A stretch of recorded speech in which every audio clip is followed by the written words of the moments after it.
पिछला क्लास में हम लोगों ने देखा था सतत विकास और समावेशी विकास तक पढ़ा दिए थे। सतत विकास क्या था? वैसा विकास जो वर्तमान के साथ साथ भविष्य में बना हुआ रहे, उसे क्या कहते हैं? सतत विकास। और वैसा विकास अर्थव्यवस्था के क्षेत्र में वैसा विकास जो जिसमें सभी वर्ग के लोगों का विकास होता है, कोई भी वर्ग लाभ से अछूता न रहे, उसको समावेशी विकास था। आज हम लोग आगे देखेंगे। पहला जो क्वेश्चन है, आधारित संरचना। आधारित संरचना क्या है? आधारित संरचना होता है कि अर्थव्यवस्था के क्षेत्र में ऐसे कुछ ऐसी संस्था होती है जो हमारे अर्थव्यवस्था को मजबूत करता है या आर्थिक विकास को बढ़ाने में मदद करता है। तो आधारित संरचना क्या है? तो अर्थव्यवस्था के क्षेत्र में आर्थिक रूप से विकास करने में, अर्थव्यवस्था के क्षेत्र में जो आर्थिक विकास होता है, उस आर्थिक विकास को बढ़ाने में जो योगदान करता है उसको आधारित संरचना कहते हैं। अर्थव्यवस्था, सीधा कहेंगे अर्थव्यवस्था के क्षेत्र में जो महत्वपूर्ण योगदान करता है, अर्थव्यवस्था को बढ़ाने के लिए, अर्थव्यवस्था को मजबूत करने के लिए, विकास करने के लिए जो महत्वपूर्ण योगदान करता है उसे आधारित संरचना कहते हैं। ऐसे कौन सा चीज़ है? तो इसके अंतर्गत स्कूल, अस्पताल, बैंक, यह सब जितने हैं सभी हमारी अर्थव्यवस्था को क्या करता है? मजबूत करता है। तो अर्थव्यवस्था को विकास करने में जो महत्वपूर्ण योगदान करता है उसे आधारित संरचना कहा जाता है। उसके बाद अगला क्वेश्चन है, मानव विकास रिपोर्ट क्या है? मानव विकास रिपोर्ट एक रिपोर्ट जारी किया गया था जिसमें यह आकलन लिया गया कि कौन से भारत के कौन से राज्य है जो शिक्षा स्वास्थ्य में आगे है और कौन से राज्य है जो शिक्षा स्वास्थ्य आदि को लेकर देखा गया। एक रिपोर्ट जारी किया गया कि कौन से राज्य में अच्छा है और कौन से राज्य में व्यवस्था खराब है। तो इस आधार पर मानव विकास रिपोर्ट जारी किया गया। सबसे पहले मानव विकास रिपोर्ट जारी करने वाला जो देश था वह था अमेरिका, संयुक्त राष्ट्र अमेरिका। जो संयुक्त राष्ट्र अमेरिका था उसने सबसे पहले मानव विकास रिपोर्ट जारी किया था। लेकिन हमारे भारत में 23 अप्रैल 2002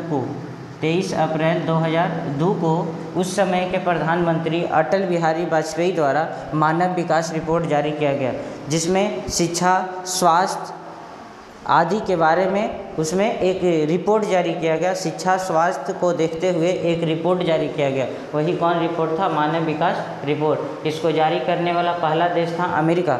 और भारत में कब जारी हुआ? तो 23 अप्रैल 2002। उस समय के कौन प्रधानमंत्री? अटल बिहारी वाजपेयी के द्वारा 23 अप्रैल 2002 को मानव विकास रिपोर्ट जारी किया गया, जिसमें किस चीज़ का निरीक्षण हुआ? तो शिक्षा और स्वास्थ्य के आदि के बारे में निरीक्षण करके एक मानव विकास रिपोर्ट जारी किया गया।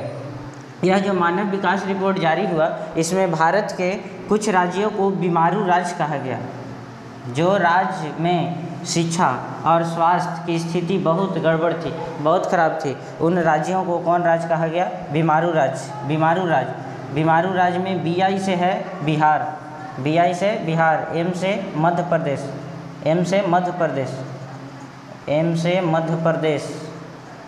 बिहार, मध्य प्रदेश, A से असम, R से राजस्थान और U से उत्तर प्रदेश। यह जो राज्य था उस समय यह रिपोर्ट में 23 अप्रैल 2002 को मानव विकास रिपोर्ट जो जारी हुआ, इसमें इन राज्यों को कौन राज्य कहा गया? बीमारू राज्य कहा गया। क्वेश्चन रहेगा मानव विकास रिपोर्ट क्या है? तो लिखेंगे कि सर्वप्रथम मानव विकास रिपोर्ट अमेरिका द्वारा जारी किया गया, लेकिन हमारे भारत में 23 अप्रैल 2002 को उस समय के प्रधानमंत्री अटल बिहारी वाजपेयी के द्वारा मानव विकास रिपोर्ट जारी किया गया, जिसमें शिक्षा और स्वास्थ्य की स्थिति को देखते हुए कुछ राज्यों को कौन राज्य कहा गया? बीमारू राज्य कहा गया। जो शिक्षा और स्वास्थ्य को देखते हुए निरीक्षण हुआ, रिपोर्ट जारी हुआ, जिसमें जो पिछड़ा हुआ राज्य था उसको कौन राज्य कहा? बीमारू राज्य। बीमारू राज्य में कौन है? तो बीमारू राज्य BI से बिहार, M से मध्य प्रदेश, A से असम, R से राजस्थान, U से उत्तर प्रदेश। यह जो 5 राज्य है, इन 5 राज्यों को कौन राज्य कहा गया? बीमारू राज्य कहा गया। ऑब्जेक्टिव में पूछता है, यह ऑप्शन देगा ऑब्जेक्टिव, या तो पूछेगा कि निम्नलिखित में कौन बीमारू राज्य है, तो इतना में से कोई एगो रहेगा तो बीमारू राज्य है। अगर रहेगा कौन बीमारू राज्य नहीं है तो यह सब बीमारू राज्य है। इन 5 के अलावा अगर दूसरा कोई ऑप्शन है तो वह बीमारू राज्य नहीं है। इसके बाद है नरेगा। नरेगा का पूरा नाम होता है N से नेशनल, R से रूरल, E से होता है एम्प्लॉयमेंट, एम्प्लॉयमेंट, ई से एम्प्लॉयमेंट, और जी से होता है गारंटी, ए से होता है एक्ट। इसका पूरा नाम राष्ट्रीय ग्रामीण रोजगार गारंटी अधिनियम होता है। नरेगा सरकार द्वारा, भारत सरकार द्वारा चलाई गई एक ऐसी योजना थी जिसमें मजदूर वर्ग के लोगों के लिए, जो गरीब लोग होता है उसके लिए व्यवस्था किया गया कि सरकार 365 दिन में, मतलब एक साल में कम से कम 100 दिन रोजगार देगी। इसकी गारंटी होगी सरकार की कि 365 दिन में 100 दिन गारंटी रूप से रोजगार देगा। नरेगा का पूरा नाम राष्ट्रीय ग्रामीण रोजगार गारंटी अधिनियम होता है। यह सरकार द्वारा चलाई गई ऐसी योजना थी जिसमें 365 दिन में 100 दिन गारंटी रूप से रोजगार देने का व्यवस्था हुआ कि जो मजदूर होगा उसको 100 दिन सरकार रोजगार देगी। अगर किसी स्थिति में रोजगार नहीं देती है तो 100 दिन का मजदूरी देती है, 100 दिन का मजदूरी देती है, ताकि गरीब लोगों को, जो मजदूर लोग हैं, उसका कुछ भरण पोषण हो सके। तो इसके लिए 365 दिन में 100 दिन रोजगार देने का वादा किया कि हम 100 दिन रोजगार देंगे, अगर रोजगार नहीं देते हैं फिर भी तुमको हम पैसा देंगे। तो यह जो योजना था नरेगा, इसका नाम रखा गया, जिसको राष्ट्रीय ग्रामीण रोजगार गारंटी अधिनियम कहते हैं। 2006 ईस्वी में ये भी ऑब्जेक्टिव पूछता है कि नरेगा का नाम मनरेगा कर दिया गया। नरेगा का नाम मनरेगा कर दिया गया, कब किया गया? 2006 में। महात्मा गांधी के नाम पर नरेगा जो था, इसके शुरू में जोड़ दिया गया एम से महात्मा गांधी, और नरेगा का नाम बदल के मनरेगा कर दिया गया। कब किया गया? 2006 में।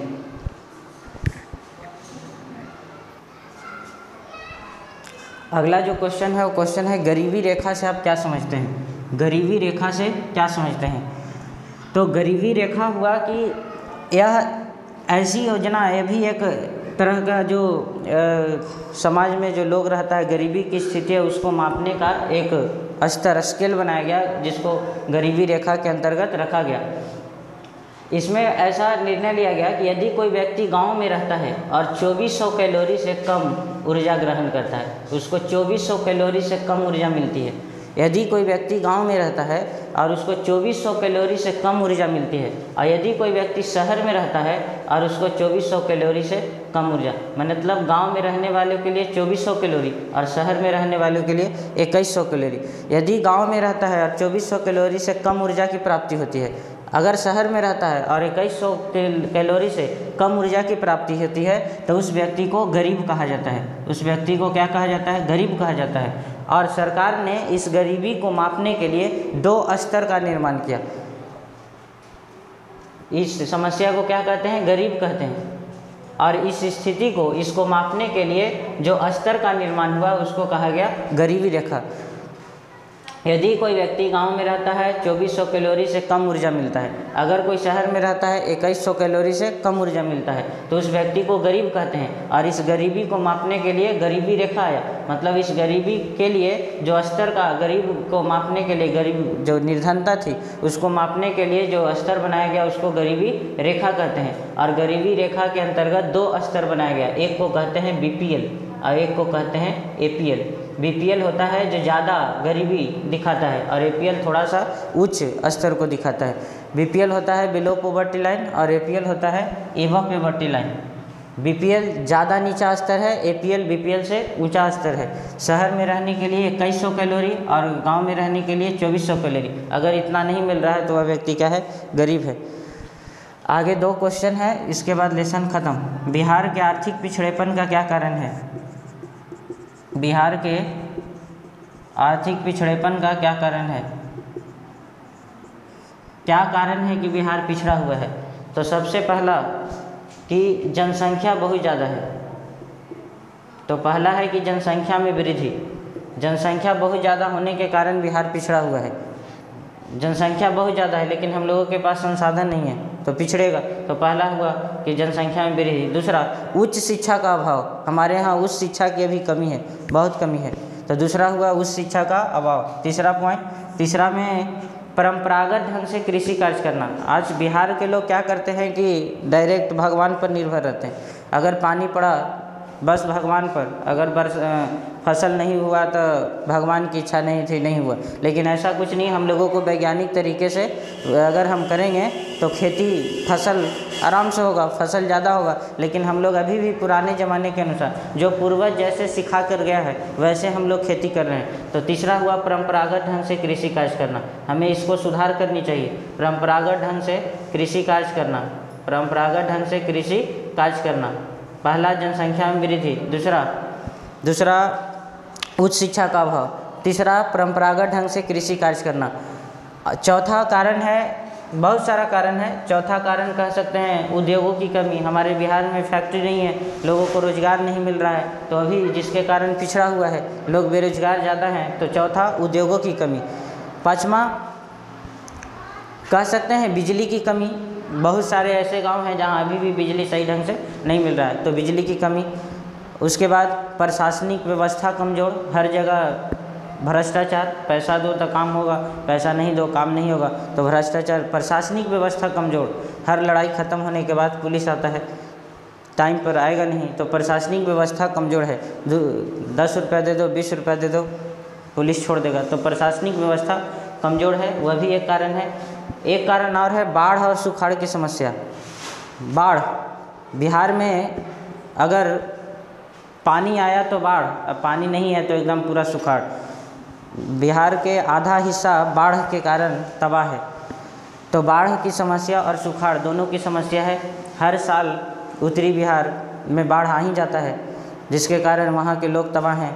तो बाढ़ और सुखाड़ की समस्या भी बिहार के आर्थिक पिछड़ेपन का कारण है। अगला क्वेश्चन, इस आर्थिक पिछड़ेपन को दूर करने का क्या उपाय है? तो आर्थिक पिछड़ेपन को दूर करने का सबसे पहला जी, इसका उल्टा करेंगे कि जो आर्थिक पिछड़ेपन का कारण है कि जनसंख्या में वृद्धि, तो दूर करने का उपाय है कि हमें जनसंख्या पर नियंत्रण रखना चाहिए, जनसंख्या को नियंत्रण करना होगा। दूसरा, उच्च शिक्षा की कमी है तो उच्च शिक्षा का विकास करना होगा, मेडिकल कॉलेज, इंजीनियरिंग कॉलेज का व्यवस्था करना होगा ताकि लोग उच्च शिक्षा ग्रहण कर सकें, दूसरा जगह ना जा सके। लोग, हर आदमी दूसरा जगह नहीं जा सकता है, दूर जाकर नहीं पढ़ सकता है, क्योंकि यहाँ के लोग उतना भी अमीर नहीं है, लोग गरीब हैं, तो गरीब लोग आसपास ही पढ़ते हैं, तो इसके लिए व्यवस्था होनी चाहिए। तो उस शिक्षा का भी विकास होनी चाहिए। जो परंपरागत ढंग से कृषि कार्य हो रहा है उसको हम लोगों को वैज्ञानिक तरीके से कृषि कार्य करना चाहिए। चौथा है उद्योगों में कमी, उद्योग नहीं लग रहा है, फैक्ट्री नहीं खुल रहा है, तो उद्योगों का विकास होना चाहिए, नए नए फैक्ट्री लगाना चाहिए। पाँचवा है प्रशासनिक व्यवस्था जो कमज़ोर था, वह कमजोरी को हमें ख़त्म करना होगा, प्रशासनिक व्यवस्था को मजबूत करना होगा कि प्रशासन कोई भी काम सही ढंग से करे, जनता के साथ सही निर्णय ले, तो प्रशासनिक व्यवस्था मजबूत करना होगा। बाढ़ की जो समस्या है, वह बाढ़ की समस्या को दूर करने के लिए हम लोगों को क्या करनी चाहिए, ऐसी सरकार को भी करनी चाहिए कि नदी का जो तट है, जैसे बाढ़ आने की संभावना यदि हो तो नदी का सारे तट को मरम्मत करनी चाहिए, बांध का निर्माण करनी चाहिए, ताकि बाढ़ आए तो उतना क्षति ना हो। नदी के तटबंधों पर पेड़ लगाएं। तो लिखेंगे कि जो बाढ़ एवं सुखाड़ की जो समस्या थी आर्थिक पिछड़ेपन का, वो दूर करने में लिखेंगे कि बाढ़ को नियंत्रण करने के लिए बांध का निर्माण होना चाहिए। जिस जगह पर बाढ़ आने की उम्मीद है वहाँ के तटबंधों को मरम्मत करनी चाहिए, तटबंधों पर पेड़ लगानी चाहिए ताकि बाढ़ आने से बचे। तो इस तरह का उपाय से हम बिहार के आर्थिक पिछड़ेपन को दूर कर सकते हैं। एक लेसन समाप्त। अगला वीडियो में 2 लेसन, जो दूसरा लेसन है इकोनॉमिक्स, उसके बारे में देखेंगे। आय एवं प्रति व्यक्ति आय है, लेसन का नाम है आय एवं प्रति व्यक्ति आय, आय एवं राष्ट्रीय आय ऐसे करके है। दूसरा लेसन देखेंगे। ठीक, धन्यवाद।